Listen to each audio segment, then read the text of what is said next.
Here we are back in my shop again. It is Saturday the 21st. I just got home from SHOT Show yesterday. Want to look at a product. Sorry, forgive the extra noise here. I'm out in my shop, metal roof, and it's pouring rain, so there's quite a bit of extra noise. Trying to use my wireless mic here to see if it will reduce some of the background noise, so hopefully it works. Anyway, I just got back from SHOT.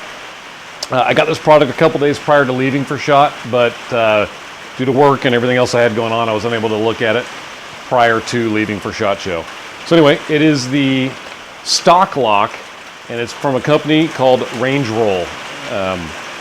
Real simple device, and the purpose of this, it's another California compliance product.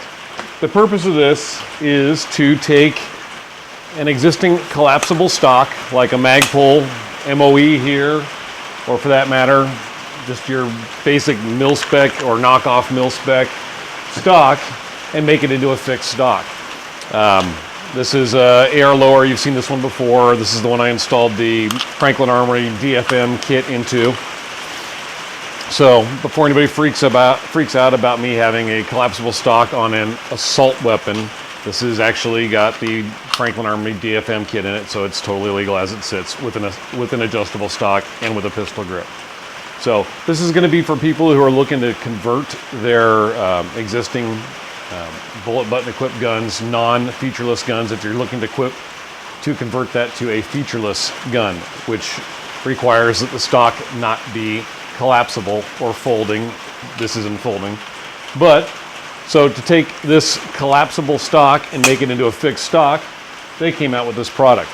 So I'm going to open it up here in just a second once we get the camera relocated, and we'll take a look at it and see what's involved in putting it in. It's actually a real simple installation. It's a fairly inexpensive product that solves one of the problems. The other one being you'll have to figure out what you're going to do as far as the pistol grip goes. But for now, this gun is set up with a non-removable magazine, so I can still have a pistol grip on that one. So let me reposition the camera here, and we'll get started. All right, let's see what we got here. That is, I have no idea if this is a legit mil-spec one or if it's just one of the commercial spec cheapo buffer or collapsible stocks I have had laying around. I just grabbed it out of a parts box. This is a Magpul MOE stock. This also installs the same way on the Magpul CTR stock. It'll supposedly work with just about any of the collapsible stocks that are out there. I only had two laying around for me to try this on. So let me open the package up, see what we get, and destroy the packaging while I'm in the process. All right, so let's see here.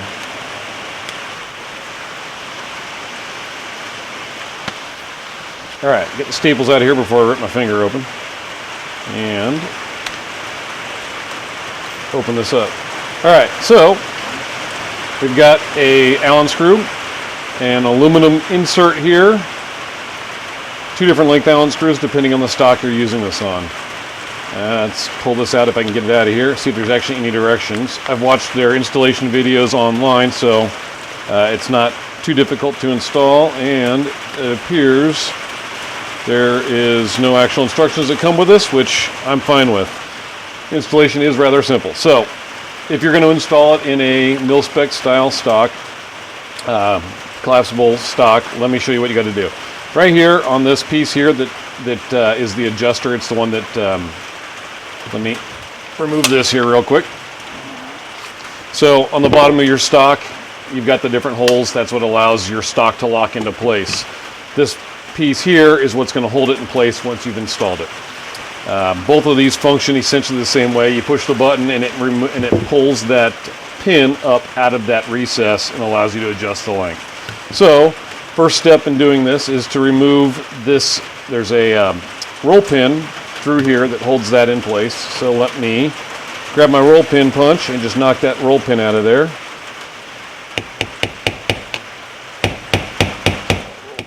Smaller punch here. I think I'm trying to get it too big of a punch through the, there it goes. All right. Helps if you have the right size punch. So now that I got that out, we can just unscrew my vice grip out of the way here and grab a screwdriver. All right, so now what we need to do is unscrew this nut off the end of the bolt here. And let me see if I can. Sorry, not bolt. No, I guess it is sort of a bolt. Hold this in place while I unscrew this.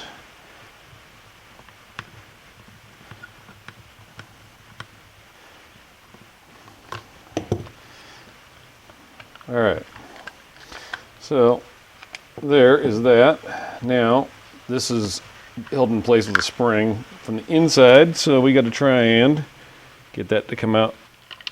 And there it is. All right, so that is out. It's not as difficult as I made it look. Get my roll pin, all the little bits and pieces of that, and for that matter, I'm not going to need this for this installation.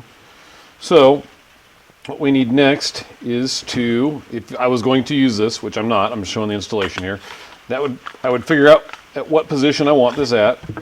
So I'm going to say, for instance, I want it about in the middle. I'll go one forward of center. So what I need to do, line that up. I'm going to be using the long screw is going to go through the bottom here. And there it is. Drop it in place. Tighten it down. And that is it. You now have a non-adjustable fixed stock. This one's a little bit loose and it rattles. I probably have a commercial stock on a mil-spec buffer tube. But that's what you get. You end up with a stock that there's no way to adjust the length on it. It's not a collapsible stock at this point. So that's one option. The other one is going to be on the Magpul stock there. So let me get this out of the way here. All right, same parts, same kit, different product. So to remove the roll pin, to install this, to install the range roll Stock-Lok on a Magpul MOE stock, or CTR stock's a little bit different because of the pinch here, but on a Magpul MOE stock, there's a roll pin. You can see it, maybe not with that. There's a roll pin right here. That roll pin holds in the whole adjustment lock. So, need to knock that roll pin out. Realize that when you do take that roll pin there out, all of these parts here are held in under spring pressure, so be careful not to have things flying around the room.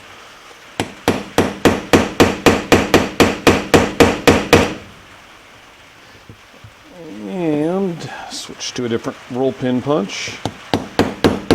There it goes.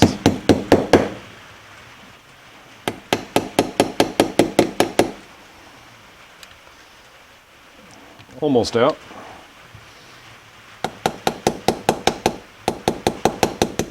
All right, roll pin is out. Now, my punch is holding all this stuff in, so as I pull the punch out, it's going to want to come shooting out of the stock. I'm going to use that bolt just to catch it all and slowly let it out. All right, there's the spring. That spring pushes pressure onto this. So now that the spring is out, I can remove that little cross piece and the whole adjustment piece comes out. So this was in here like that, and then that spring rode in there on top of that and held that in place. The roll pin holds all of that into the stock, and there's the roll pin. All right, let me set that aside. Here we have Magpul MOE stock, and there is this screw will fall all the way through here. So one of the things they've noted on their website is to make sure not to over tighten this screw when you put it in here. All that screw is doing is holding this into the buffer tube, into one of those, whatever adjustment position you line it up with. It's holding that in the place there. The screw itself is what prevents the stock from moving back and forth. So as I'm going to be leaving this on this lower, I want my stock to be in one of the further back positions. I usually go the second notch from the end. So I'm going to install that right there. This little insert drops into my stock. I need to line up my screw hole, which is right there. Then drop the screw into place. They are offering a little a spacer, I guess, would be the best description. It's all it is a looked like a little tube that will fill this hole a little bit better than this screw does. Anyway, there it is. This no longer does anything. That lever doesn't, for that matter. I may take that off here shortly, just because it's sitting there doing nothing. The screw goes through the stock, screws into that little insert, and now I have a fixed stock, and that is the length that I want. So as you saw, the installation is pretty simple, pretty straightforward. Remove the original adjusting pin, whether it's a Magpul CTR or a military style M4 style stock. Remove the adjusting pin. You have to be smarter than the roll pin. It helps to use the correct size punch. But once you get beyond that, installation is very simple, drops in place. This is not an adjustable stock anymore. It is now a fixed stock. Adjusting the length of this, if I want to adjust the length of pull, if I want to change the length of the stock, is no different than if I took a Magpul, like the Magpul shotgun stock, and took the screws apart at the end of it, added some spacers or removed some spacers. In order to do this, I'd have to remove this bolt, take the stock off of the gun, adjust where the little nut insert, I guess for lack of a better term, where it is in my buffer tube, put the stock back in place, screw it all back together. This is not an adjustable stock at this point, or I'm sorry, a collapsible stock at this point. It is no longer collapsible. So if you're looking at going featureless, trying to figure out what to do with the stock, you don't necessarily want to go out and buy a fixed stock, like put an A2 on it or some of the other fixed stocks that are out there. This product, the MSRP on it is $34.95. I found the people at the company at Range Roll to be very easy to deal with. I think you'd be happy with this. Solves your problem quickly and easily, and that way you can become California compliant if you're switching to a featureless rifle. The product website and a little bit better description of it in the pricing and stuff will also be in the description. So there you have it. Anyway, and of course, now that I'm all done, the rain has stopped. So anyway,